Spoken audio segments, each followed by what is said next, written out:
Bigger than capes. Give me some of that sadness. Yeah, I was looking forward to it, and then I watched it.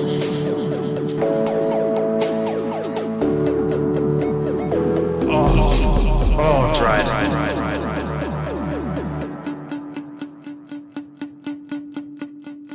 Hello and welcome to Bigger Than Capes. I'm Angela, and this week I am joined by Matt and Will. Hello. Hi, Angela. Hi, Angela. Hello. So, how are we all? Doing very pretty well. Good. Yeah, things are cool at the moment. I got to read a very cool book, that someone who shall remain unnamed has been telling me about forever, and I'm just dumb and didn't read it until very recently. I hope they're happy. Create a podcast just to make you to read it. Yeah, basically. Yeah, I had to strong arm Zach into having it on the podcast and having it at Manchester Comic Book Club. But I feel we're genuinely grateful that you did. Yeah, I feel like you've learned something there, Matt, which is trust me. I generally trust you. We have different but similarly interesting comic tastes. True. That I generally will go Angela likes this. It's probably really good. But then the question becomes, it's probably really good. Do I feel like reading a good comic, or do I feel like reading some sort of weird comic that only I care about? Do you know, I think that might be quite interesting one day, is to do our Venn diagrams. Yeah. Where our crossovers are and where our unique tastes, I'm going to put them lightly, might lie. I think that'd be quite enlightening. Those comics where you're all wrong and I'm right. Those sort of situations. Those rare occasions. I think we can all agree, though, that sad robots is an area on that Venn diagram that probably does overlap. With most that of probably us, needs to be dead center. Yeah, sad robots, I think, dead center, and everything else blooms from there, as is natural. Because, Will, you do sad things, and robots are pretty cool. Generally, the aesthetic of science fiction just hits my buttons. Robots, huge spaceships, alien technologies, just the look of it. And when you've got a medium which is both story and visual, you make it look super cool, and that's half the battle. And also misery. And also the misery. Adding a spoonful of misery helps the misery go down. Yeah. That famous phrase. But we did come up with something that we think we both that you and I would actually like to do an episode on. We did, yes. That I think will be interesting when we get to it. Yes. That'll be a good one. We'll keep that quiet for yes. all the people at home. There you go. There's an incentive for you to keep listening. Yeah, what do we both care about that's not 90s Archer and Armstrong? I maintain 90s Archer and Armstrong is excellent comics in a way. Yeah, it's very much from a certain point of view. Imagine if somebody said to you, "This dinner's delicious." In a way, it's fake praise. you have to take it within its historical context, because the 90s were a time in comics in particular that was a little bit, how should we put it? Awful. Yes. Hey, we got Hellboy. That's true. Now, not every corner of the 90s is dreadful. You're right. No, a significant proportion. But the art, 90s Archer and Armstrong does have very good art. Yes, it does, but we know why that is. Yes. But yeah, so what have you all been up to? Sleeping. Yeah, that's Sleeping actually. after moving a library, I've not done a lot. That basically ate all my energy, so I'm in energy deficit. So now I just need to charge it back up. There's a robot metaphor for you. I'm on brand. How about you, Will? I've been trying to catch up on a bit of video game backlog. I've kind of bought too many, and I feel guilty about buying more without completing the ones that I've bought and played a lot of. But I want to buy more, so I've kind of got to put the work in. So what are you trying to get through? So the main one is Hollow Knight. Oh God, yeah, I've still never finished it. I'm in far through, but yeah, I'm pretty confident I'm in the last throes now of the game, and I've done a lot of the collecting. So I think I'm getting real close to the end of that. Somebody tempted me into playing Fortnite for the first time. Oh, you fool! Now I quite like a what do you call those type of games? Battle Royale game, like PUBG. PUBG's been the one I've probably played the most.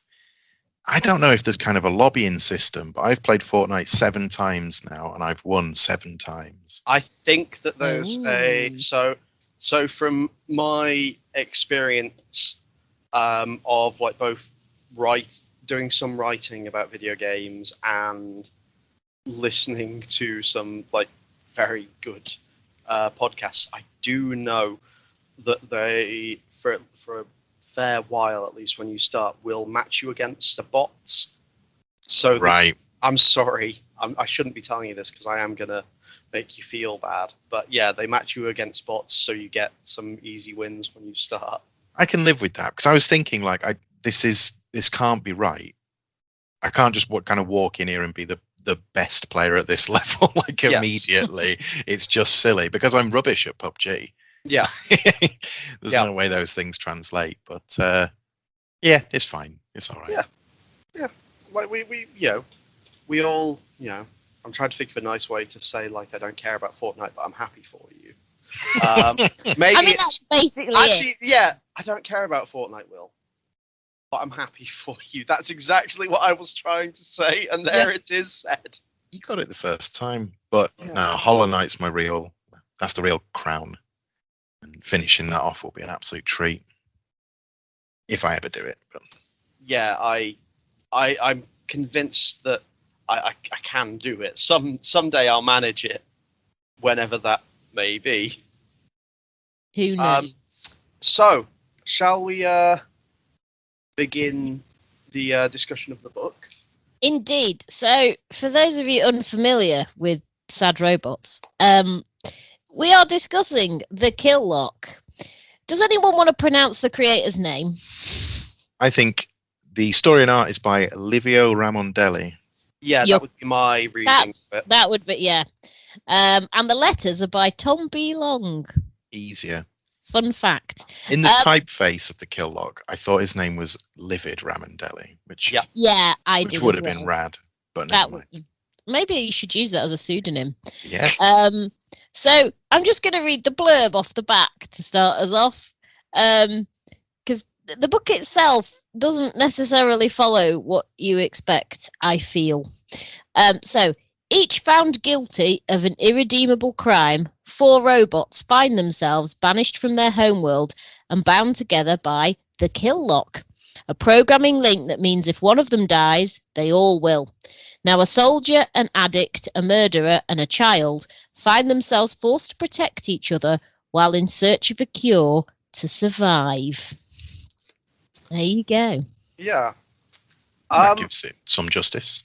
I'd say that's a reasonable sort of description of the high concept. Yep. Well, like we said, we've done this for the Manchester Comic Book Club. Yep. So I read this a little while ago now, and I've sort of reread it for today. And the first thing that struck me, I think, both times is how much I like the art. It's a very, very pretty book. And it's quite unique as well. Like it's very digitized. I think it's probably mostly done on a computer, would be my guess. But it's just got a certain, I don't know, like a sheen, like a quality to the coloring and to the textures that really, really stand out to me. I think they look great. Yeah, I almost didn't expect to actually like the art as much as I did, because sometimes I find this type of digital art to be a little too shiny and to have too much like lens flare, almost like too bright, like the lighting effects largely. Angela will know the name. Who did the first series of Rye in the like? Oh, it's like Clayton Cowles. That's right. Clayton Henry. Clayton Cowles is a letterer. Clayton Henry. His art is exceptionally digitized, and I think his goes a little bit too far, to the point where it becomes muddy and a bit hard to really understand what's going on. But perhaps down to the colouring in this, providing the fact that they're all robots and they're all kind of made of metal and everything's sort of made of metal. Nothing blurs into one another. Yeah, it's very good. It is. That's what I like about it, is that it is robots, so you're already dealing with shiny things, and yet digital art can come off as a little bit shiny, but this isn't. Yeah, the closest it comes to being a little sort of to have that problem that this sort of digital art can have sometimes, like with regards to things kind of blending into each other a little bit, is the fight scene towards the sort of latter half of the book. But even there, it's really readable, where there are like two robots of like the same sort of general size and shape, like fighting against one of the protagonists. But yeah, like I say, even there you can read it like really cleanly. Yeah, I remember that one. Trouble. I remember that particular bit as you mentioned it there, Buddy, and I remember thinking, like, this is the one bit of the book I'm just looking at the panel and thinking, I'm not really quite sure what's actually going on here. And the fact that it comes down to just one panel in an entire volume is, that's a good proportion. Good hit rate. It is. But yeah, it is just, I think the colouring really, really helps, though. I think the colouring really helps set it off. He's obviously spent a lot of time thinking about this whole book. If you read his little blurb at the end, where it's just like, this is a dream come true to have this as a book. But yeah, every aspect of the art, but I really think the colours, he's really, really thought about what even like the background colours and the overlay colours, like what are those communicating as well, not just what the figures are doing. And it's just really good, isn't it? Yeah, it also helps that each of the designs is so different as well. With like all of these very like, and they each have like a signature to them, whether it be the Wraith, like the sort of holy soldier paladin type, who has like, even when he's stood against robots of sort of like similar size and build, he has this light effect going down his face that's like kind of like fire coming from within like the slits on like a face helm, and like the laborer has like has like the most colors of anyone, with like having the Optimus Prime spread of like red, blue, yellow, and eyebrows. He has robot eyebrows. He does. The artisan is just strange to look at, with his odd big face and terrifying teeth. And then the child, or like the unfinished, who's just a very different shape and like rounder than the others, whilst the others are all much sort of squarer, or like they have more harsh lines. Like the child is like, say, like round and soft. As perhaps you would expect a child to be, sort of cuter. Yeah, like each of the designs, like just really conveys a lot about the, like, more than just their jobs, but does really convey like their personalities. So here's a question: what is your favorite? Which one is your favorite design wise? I mean, For me, it's easy. Like, it's hands down the fucking uber metal wraith, just full of chains and fiery face. Every image of him just looking badass. There's a bit where they get cornered by some like scavengers, and the wraith at this point is being miserable, like sat in a cave, not wanting to come out. And then when they sort of convince him that, well, if one of these scavengers kills the kid, then we all die. And he comes out of the cage and he just stands, and it's the first time you see him full size, and he's twice the size of everybody else. These huge, like, shoulder buttresses. His design's just incredible. And yes, I think character-wise, my favorite is the artisan. Like who isn't? 100% an arsehole 100% of the time, and I love every second of it. But purely design-wise, got to be the Wraith. Matt? I find it much more difficult to say. I like the chunkiness of the Labourer a lot. I just imagine, like, I always hear little sounds when he's moving, because he's just he's got those cool, like, pile driver piston arms, and looks like he could, like, if he were a giant robot, his signature move would be like, he would grab you, the piston, like, on the pile driver arm, like, would pop back and then just drive forward, and, like, there'd be a spike driven through the enemy. And I'm just like, yeah, I love a pile bunker. So maybe the Labourer, but yeah, the Artisan is really is like so different from the others, and there's interesting kind of, like, in terms of design, and there's story to it as well, like, and lots of questions about why the Artisan class of robots are designed the way they are. It's really fascinating, and I like a design that, you know, like, that raises questions. So the Wraith's very cool though. Basically any of them, but I'll say the Labourer, just so the Labourer gets some love. That's nice, because I'm going to say the Artisan, because he's just creepy as heck. Yeah. And he's just, it really just, the other, I mean, all the designs reflect who the characters are, but with his, it just seems to be just a little bit extra. Like, it's just the fact you've got that one big glowing eye and really sharp teeth and sharp fingers, and he just looks like a threat, and then just pair that with the fact that he's a complete and utter arsehole. Yeah, but his design works really well. I really feel sorry for the child, because the child feels the most generic robot of them. But that, again, works to the story.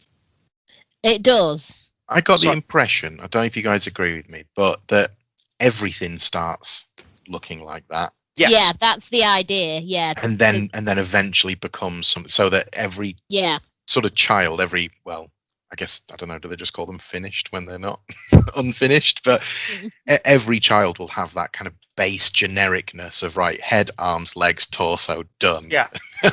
You function, and then it's like, okay, once you know what you're going to be in life, then you get changed. So all the robots start off like the child, and then they find their way, and it doesn't always end well for them. No, but because, like, Axial, a character we meet quite late on in the story, who is the inventor of the kill lock, have we really described what the kill lock does? Shall we describe? So basically, yeah, I know it's in the blurb, but it's in the blurb, but they all basically go that they're randomly, as far as can be discerned from the small groups that we see in the kill lock that have the kill lock. Double kill lock, guys. Kill lock squared. So they're all seem to be picked randomly, although I will question some of that later on. But they are picked, and they are put in a little container, capsule, whatever. There's a programming that goes on. They end up with a mark, which is beautifully stylized in the title on the front cover. And this mark then shows that they have the kill lock, and what it means is if one of them dies, then that causes the others to die by flames shooting out of their eyes. Often seems to be the way that we see it depicted. It's not even a nice way to go. I mean, you don't want to be, you don't want to die when someone else dies anyway, but it's a particularly bad way to die when someone else dies. But yes, that is... Sorry, Angela. Sorry. Go ahead. It gave me some grim humour where the artisan shows the unfinished what happens to kind of prove how the severity of the kill lock. And they find a group, but there's only 3 of them, and they find the 4th has sort of abandoned the group. So he kills one of them, and the other 2 start dying immediately. And then it cuts away to the 4th one, who has like started a new life and found a romance, and seemingly is quite happy with his new life. And then fire comes out of his eyes. It doesn't matter how far apart you are. There is so much, because not only does that demonstrate how awful the kill lock is, and also what a bastard artisan is. Yeah. But it's also, this is like, he's exposing a child to this, and the poor unfinished child seems to just be stuck in almost a perpetual innocence, but it's an innocence that is tarnished by Artisan. Artisan's sort of desperate to get rid of this childhood innocence and make the child, or the unfinished, useful, I think is a phrase he uses at one point, like, oh, you're finally useful. And he just seems to push it, but because the child is unfinished, the child can't ever actually develop into the sort of robots that Artisan, the Labourer, and Wraith are. Yeah. So Artisan's kind of just doing it, and there's no real point. Yeah, it's just like Artisan's basically getting off on this, and is just in like, how far can I push the psyche of a child? Because it very much feels like it can learn, but it can never really develop beyond a sort of very basic understanding of things. It's more than like a toddler or anything like that. It is like it's like you'd put it, if you were trying to think of it as a human, around like maybe 8 or 9, maybe 10. Sure. Like that sort of about right.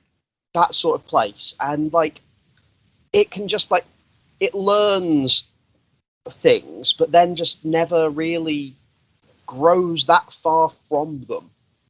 And it's just sad to just see, just like the Artisan just do it for the sake of doing it, as if like it's going to really benefit anyone.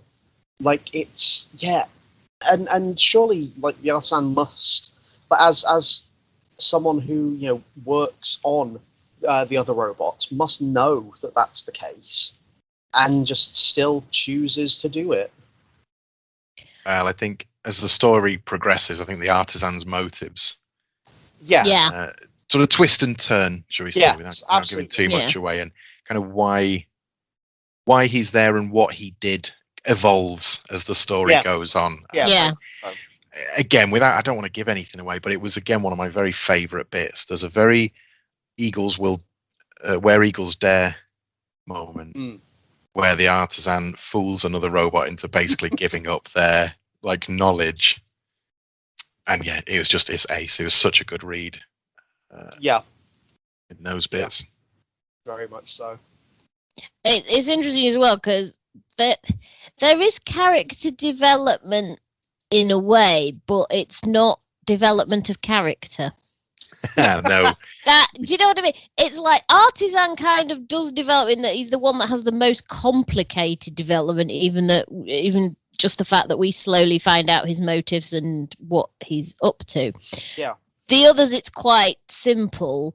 The Labourer basically had a job that the Labourer is very relatable. He had a job he hated, and he drank himself to the point where he created, ended up with gross negligence. Lots of people, robots, died, and that's why he's been flung on the kill lock. I'm going to say a phrase I've probably said more on this podcast than I've said in anywhere else in the rest of my life, like the alienation of labour. There we go. That's the one. Literally, Tick. You see, themes. It's a common thing. We've ticked that off the tropes list. Folk. Yeah, we've got that one. The Wraith's got all the past about waging a holy war and, the death of innocence and that sort of thing. But he never really... He sort of comes to realisation, I suppose, is the thing. The unfinished child is just the child and doesn't, as we've already said, doesn't really become anything more, because they can't become anything more because they're unfinished. If they were finished, maybe all this would have meant that they developed in a certain way. Maybe they'd have become like Artisan and become a weird murdering freak. But yeah, it's interesting because they're such interesting characters, but they don't sort of have the classic character development arc that you might expect. It's more about how they got there and who they are. That's the hook, yes, rather than what they are going to become per se. I think that ties into something else I find just broadly fascinating about this book, is that there's this whole robot society that we see almost nothing of. Yeah. And yet we learn so much about. That's it. And it gives you all these hints. I mean, one of those things, as you're saying there, is none of these characters develop because they are built. They're built to be what they are. Yeah. And they will always be what they are. And they can't help it. Like, they are But their crime, apart from the unfinished, is developing. I guess it is, yeah. Is going against their program. Yeah. Like, that's the thing. Like, the fact that, like, each of them did something that they weren't programmed for. Like, that is their crime. So, like, because it's basically like just it's a very, like, rigid caste system, like caste system that's created by what do they call them? The builders, the founders. Something, yeah. Builders sounds vaguely. If anyone else wants to flick through the book, flicking. Good for you. Carry talking. on. I'll catch up.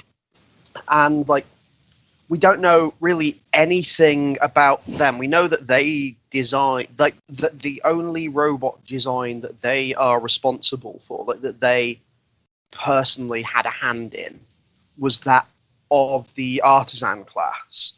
We know that, like, they seemingly, like, might still be involved in running the society, but we don't know whether they are robots. We don't know whether, like, we don't know whether they're, like, human, like, fleshy things.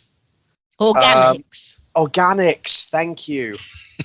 I couldn't think of the name of the word.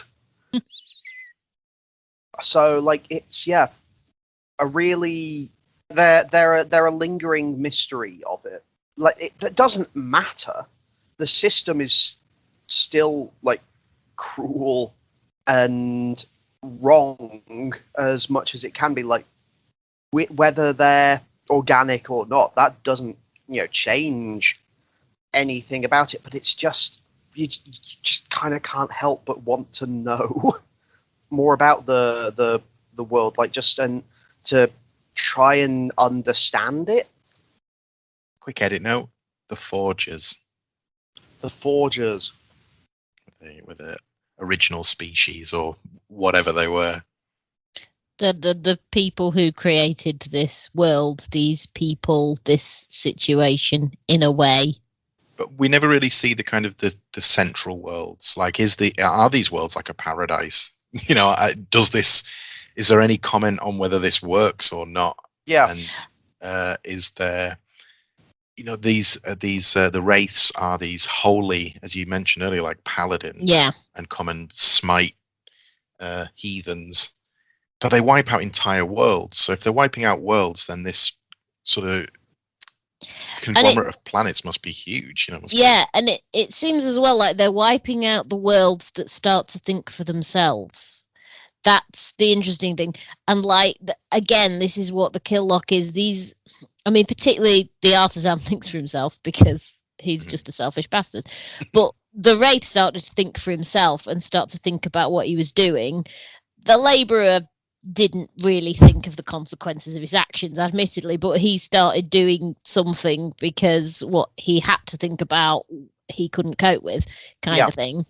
So it's almost like the founders didn't want the people or the robots or the society to think, because that's why we have the wraiths going over and cleansing the worlds that start to think for themselves. And it's almost like that is the biggest crime you can make, is to be more of an individual and think for yourself. And in a way, the unfinished, the child is the whole innocent in all of this, because they haven't had the opportunity to get to the point where they could think for themselves, but they're sort of being cut off because they might, because they're different, or they're unfinished, there's something not quite right about them, so they have the potential, therefore it's a crime. That merely the possibility of deviance is like requires response. And it's interesting that Axial is an interesting moral or lack of moral character, because has this realization of, you didn't tell me you had a child with you, and yet in that first meeting the Labour is underlining we have an innocent with us, and Axial's like, nobody's innocent. If you have the kill lot, you can't be innocent. And then it later on is like, oh, okay, child, right, okay, maybe that does change things. Oh God, it's an interesting sort of weird way of looking at your life's work, as like, you all deserve it, but also then having regret over but because they literally told her that they were literally saying we have an innocent with us, and it's like, no, none of you are innocent. It's a really interesting way of dealing with creating something that basically is going to kill people. When I was reading it, I got into, I think I discussed this with you, Will, at Comic Book Club, about the sort of about it as like a moral, about like the kill lock as like a moral question as to whether it can be considered, because the kill because the kill lock can never be considered rehabilitative, in my opinion, because it never offers the choice. Every you are literally, unless you choose, the only choice you have is the choice to die, so it's entirely coercive, and and because you can supposedly never be free from it, it never allows you the chance to be better, to be bettered by it. So when your society because it does feel like eventually, regardless of whether this story happened or not, the story of this particular group happened or not, that the chickens are going to eventually come home to roost for this civilization. And that the kill lock is going to become will be used more and more. And so when these robots are never offered the chance to get better and never have it's not a fixed sentence. It's for as long as you exist. Well, as long as all of you exist. As long as one of you exists. As long as any of you exist. So I just find it a fascinating moral quandary of a punishment. There's a bit where Axial spells out a perhaps oversimplified view of how it's supposed to work, when she explains that all you've got to do is live well with each other. Keep each other alive, and you all live. And it makes sense, but it's just so so oversimplified in the context of everything else that happened. I find it fascinating in that it's supposed to teach community via this microcosm, but again, it can never be fully successful because it never allows the choice. No matter what you learn, you still die. No matter what, but also you don't have to actually learn anything. You just have to continue a charade. It's fascinating. It's interesting as well, because very early on, when they're explaining the kill lock to the unfinished, who has no idea, and Artisan's like, we're going to tell the kid, okay? We're just going to say. And so the Artisan says, the ones who sentenced us, they want us aberrations dead, but they don't like getting their own hands dirty. So they just link us and then maroon us on one of these dead backwater planets, so we don't trip up the wheels of their increasingly fucked up society. So the child asks, but why do they link us? And the Wraith says, because a single exile, even two, could theoretically have the discipline to commit to one path of survival and follow it, or blend into a chosen world and live out a life unseen. Four cannot. So they're deliberately picking they're like, there is no way, as we understand it, there's no way 4 of you could just, live peaceably together. We're just waiting for inevitably one of you, because it only takes one to just go a bit mental and either kill themselves or kill one of you, and then we're done and you're all gone. And it's like 4 is this perfect number to do that with. Yeah, for just enough disagreements and differences in personality and taste. But you're still giving this veneer of, well, there's only 4 of you. Surely you can all get along. Yeah, like, the question is, like, how much the Axial believes it's, like believes what it says. In the sense of, like, because it says all that stuff about, like, it's, being, all you have to do is learn to live together and blah, blah, blah. And, like, it seems to have more noble intentions than that. But, like, surely when you design something like that and you know who you're working for, you must have a sense of that. Like, and again, like the art, we're hearing that description of it through the bias of like the artisan as well. But it's such a fascinating sort of like when you don't care about time scale and you just don't want to do it yourself. It's such a good solution to making sure that things die. It's a really, really well developed idea as well. Like, I mean, obviously we've been talking about sort of different aspects of it, but it invites so much kind of like thought and I don't know, discussion over this sort of bizarre penal system.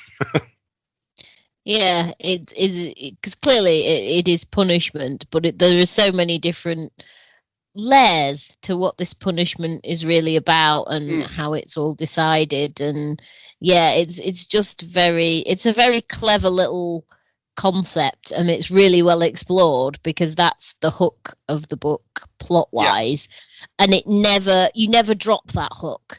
You're on that hook the whole time, the entire way through, because there is this always ever present thing that if one of them dies, then they're all gonna die.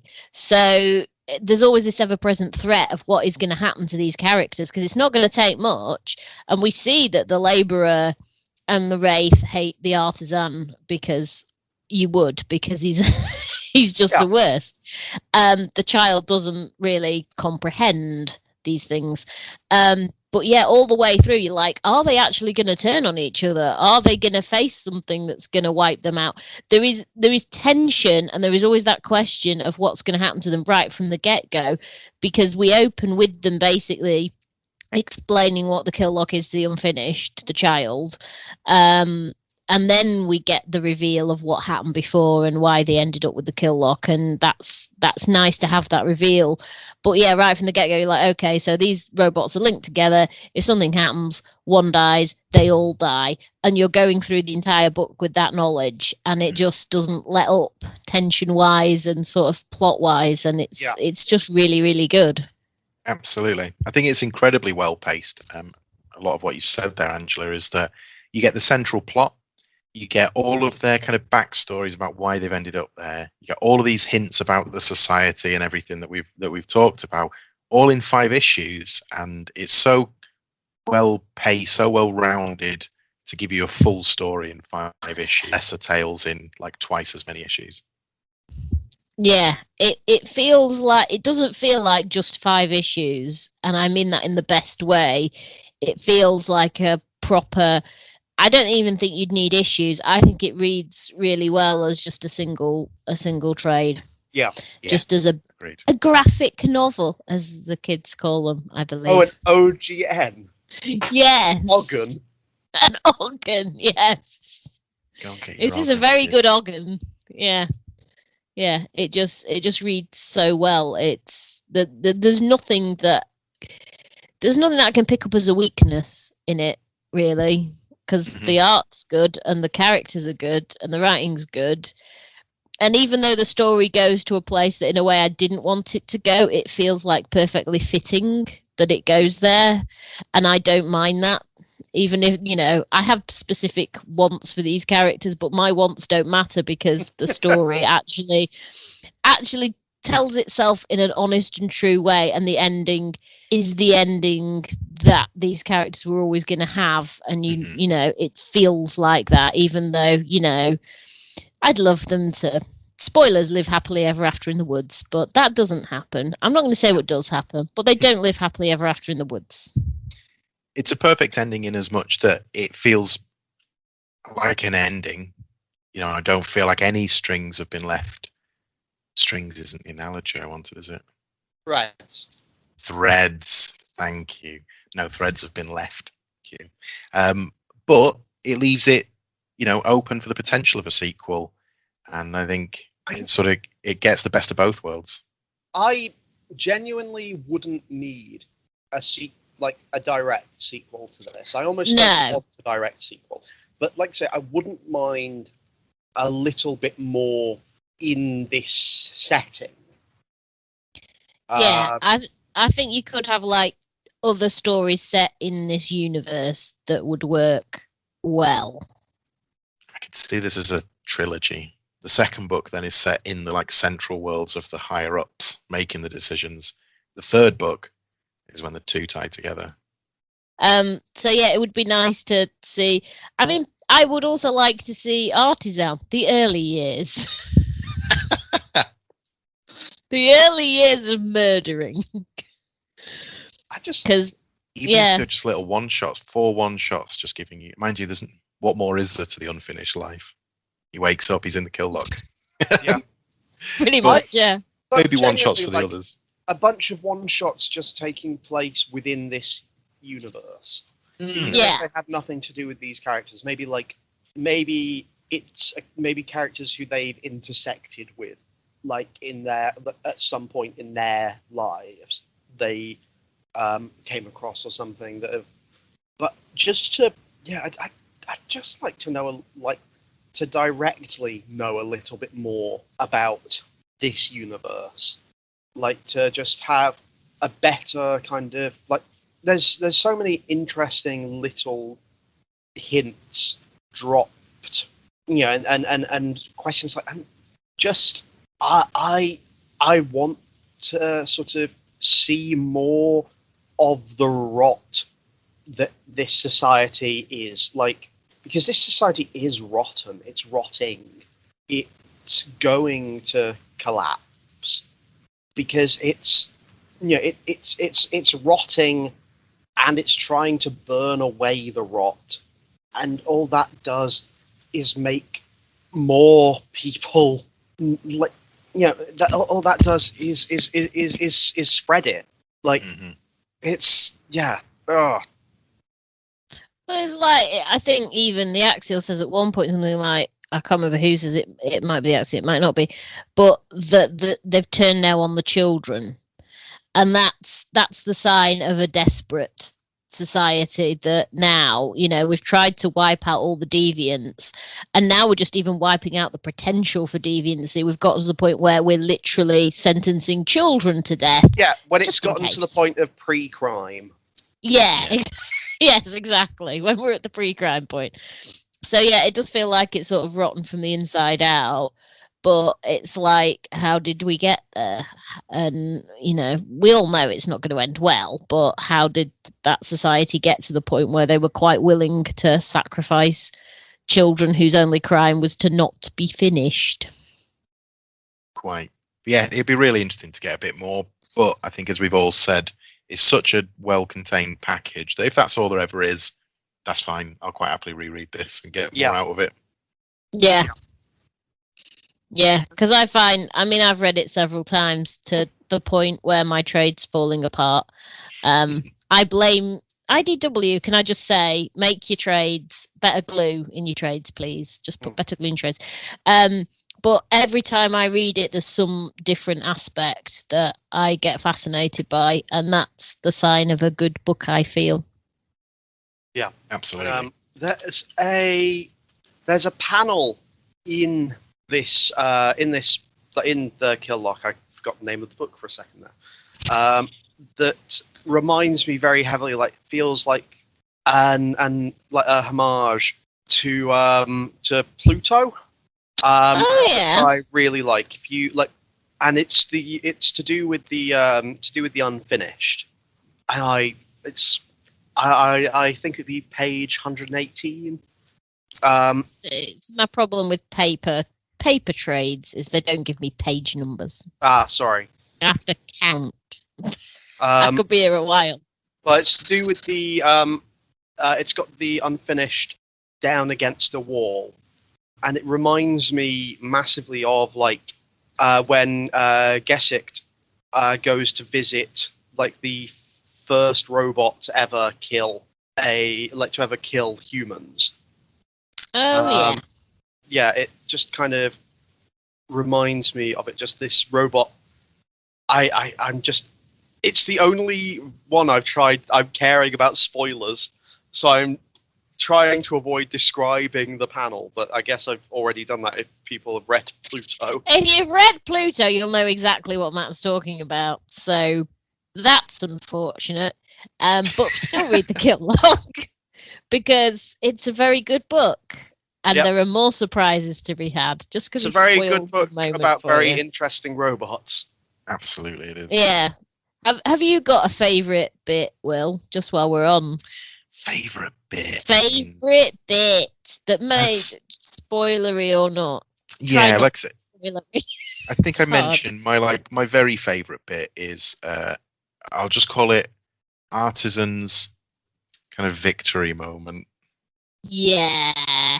That he has later on. I think that whole bit where he just sort of plays this other character like a fiddle and then reveals his sort of grand scheme, and it is a beautiful moment. It's pretty wonderful. Beautiful bastard robot. There are a lot of interactions, quite small moments between the Unfinished and the Wraith that I like a lot. There's a point where they're talking about what happens when they get the cure, what they're going to do afterwards, and the Wraith just says, "You can travel the galaxy with me."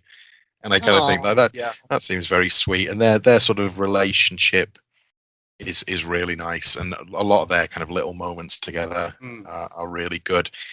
There is a point where Artisan goes back to speak to Axial after the Labourer has tried. Yeah, and it felt like the moment out of True Detectives. It was the first series of that, where like Woody Harrelson goes in to speak to these people like a mechanics, and they don't give him anything, and Matthew McConaughey goes in and just hits the first one with like a toolbox, and then comes out with all the answers, and it just felt like that kind of that aspect of the Artisan goes back in with his devil tongue, and then comes out with all of the detail. Yeah. That was a cool scene as well.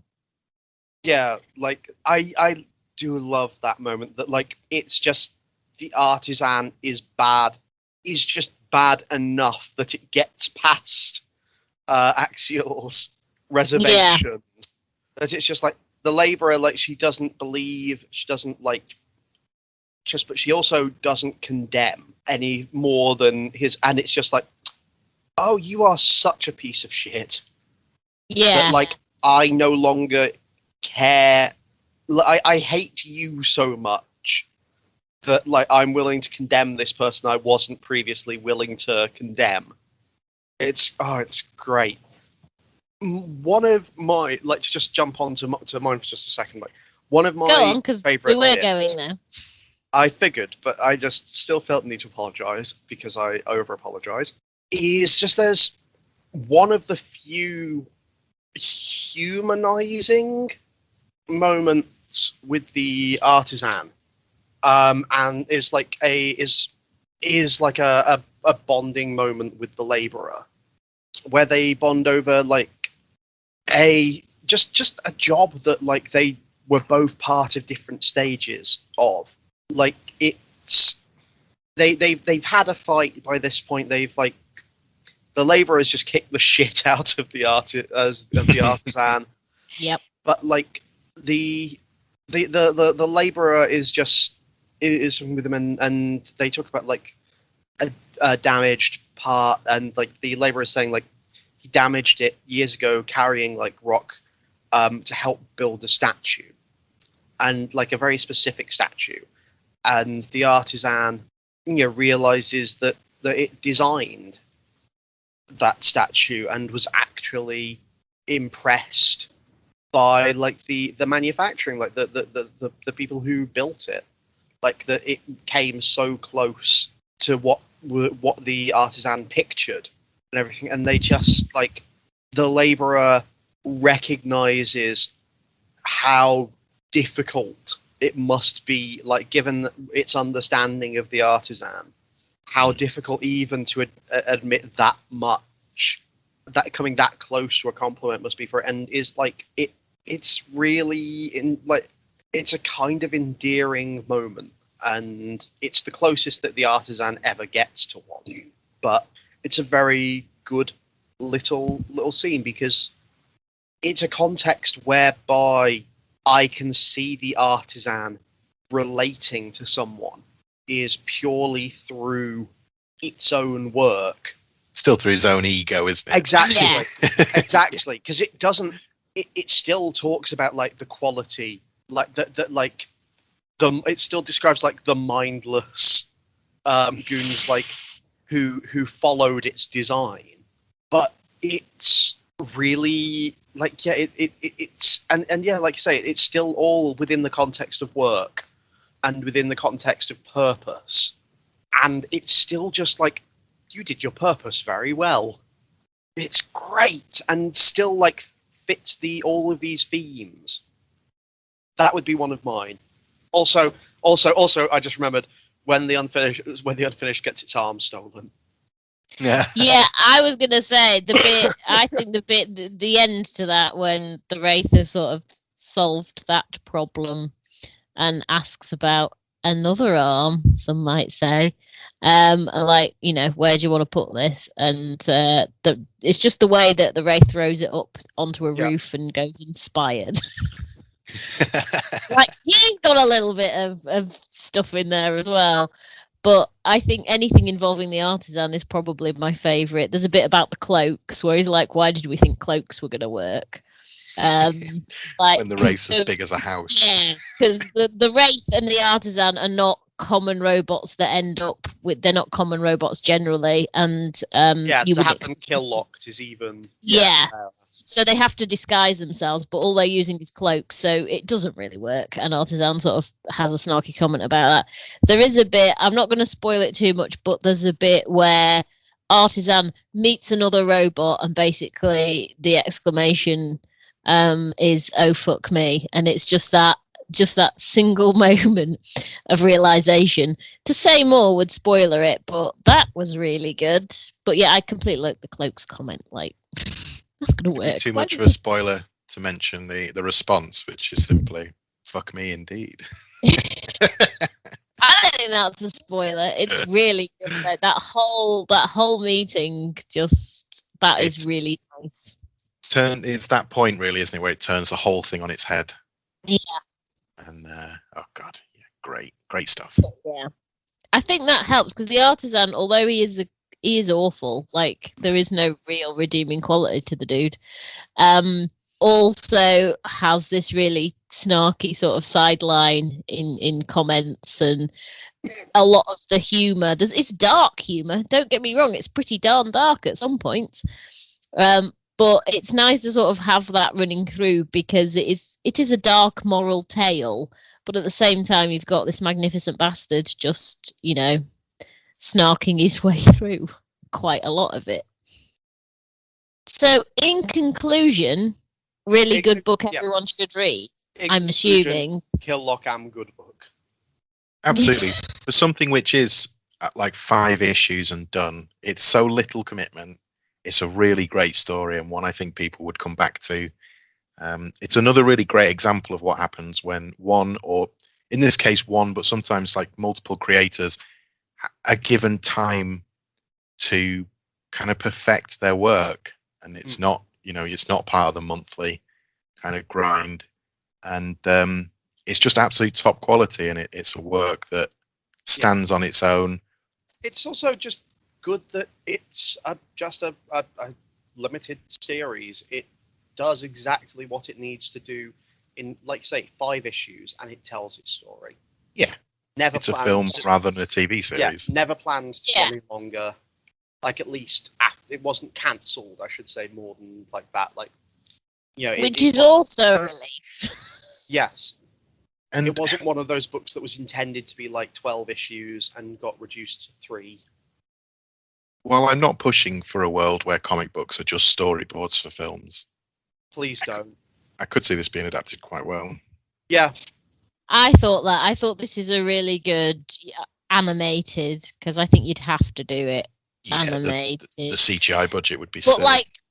but proper not like CGI animated either, but like proper animated with drawings. hand drawn. Well, digital drawings would do, but you know what I mean. Don't make it look 3D, because I don't think. Yeah, but anyway. So IDW, if you're selling the film rights, do keep that in mind, won't you? Yeah, and do keep in mind that Angela apparently wants to try and produce a film. Yeah, I'm happy to come on board. I do think we should probably just say something nice about the lettering before we finish. Surprised actually that Angela, you didn't get on it. No, it's not like me. I'm not that familiar with Tom B. Long's lettering. I would be excited to see more from him, and yes, I will check out a comic if I like the letterer. I can name about a dozen comics straight off the bat that I've done purely because of who's doing the lettering. But yeah, no, lettering, excellent, particularly the fact you've got, because they're robots, but often when we have robots in the context with organics, you'll make them look robotic, which works for that. But here, they're not. They are the people populating this book, so it's quite natural, normal, if you will, except for the Wraith, which is like really, you've got sort of the Wraith, oldie-worldy, and like the scroll work. Yes. Yeah. And like you've got the big dumb Leviathans who have like a weirdy sort of, I don't know what that I'd describe.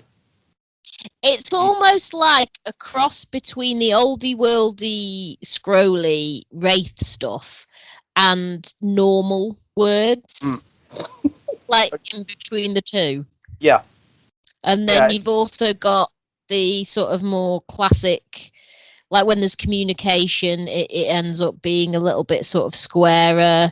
And there's even a little bit where I think, are they drunk ones in the bar early on? There's some slight different, like, subtle changes to the lettering there with those characters. And also the kill lock when they're pronouncing the sentence. That's different. Yes. That's slightly more robotic, shall we say, in the way that it's done. So yeah, I like all the lettering choices. Angela's thoughts on lettering. Carry on. Yes. I really do appreciate something that you two point out, which is, like, say, the whole, like, they are all robots, so we don't get the generic sort of electric-y looking robot. Yeah. Was because that wouldn't distinguish anything like it would in another book. Like it's the closest a lot of the time to quite a simple sort of font. And then you just have those moments of a little more and one or two sort of character fonts, like you say. Sorry, go on, Will. No, I pretty much just agreeing across the board there. I think the lettering's excellent and does give certain characters different voices. I know what you mean about the most characters have what I would consider to be a normal comic voice, in as much that it's fairly straightforward. I think it's a good job, like perhaps something which is never commented on, because when it works well, it isn't noticed. But the speech bubbles are never intrusive. You kind of forget that they're part of the image. And sometimes I've seen other works where obviously the letterer and the artist are probably working apart, and they're just trying to fit text in around art that doesn't quite go, and you just wonder, well, what's under that speech? What bit of art am I missing? Yeah. And in this, you forget that you're reading it. It feels like the characters are talking out of the panel because it's just so well placed and well sized, and they're more design choices than they are kind of artistic ones, but they're great again. That's what I say is the hallmark of good lettering, where it just seems like the characters are talking. That's for me. That's what it should be doing, and it does it very well. Yeah, I think in combination with the great character work and everything, like you buy into these as real things. I was going to say real people. People, they are real people. Robots they all live in my head. Too. Yeah, robots are people too. AI rights are sentient rights. Yes. Yeah, it all works together to be superb. I have lots more I want to say about this book, but it all involves kind of spoiling the twist and going into sort of this like much longer and deeper discussions than I think this podcast has time for without the end, without the context of the ending. But yeah, thank you so much, Angela, genuinely, for getting us to read this. It was a really unexpected surprise. Not because it came from you, but just because the sort of I didn't know what to expect exactly, like, because you described it to me, and I thought it sounded interesting, and I thought I was going to probably enjoy it. But you did a good job of describing it in the sense that, like, I didn't really know exactly where it was going. I didn't sort of have I had enough of a sense of what I was going to get out of it without ever really sort of knowing the exact sort of specifications. So, like, I would recommend going into this book as blind as it's possible to, having heard us discuss this. It's not that the twist is, like, groundbreaking or anything. It's really not. But it's best enjoyed in the moment. Yeah. In the moment. It is. And then reread with the knowledge. Yeah. But it's best to experience it both ways. So yeah, no, thank you. Please just force feed me more books. Oh, there's a temptation. I've got books I can fling in everyone's direction. And I'll return the favour. We expect nothing else. So that, unless we have anything more to say other than The Killock is a good book, you should all go read it now. Yeah. That is us done then. Thank you for joining us. Thank you for joining me, Will and Matt, to discuss this book that I foisted upon you. Before we go, we should mention to everyone that yes, we are, like, the four of us on the podcast are in a kill lock. Zach is currently locked up in a safe to make sure that, like, nothing happens to him, so we all stay alive. We didn't drill any. We made sure not to drill any holes in it, so that nothing could get in to hurt him. Yeah.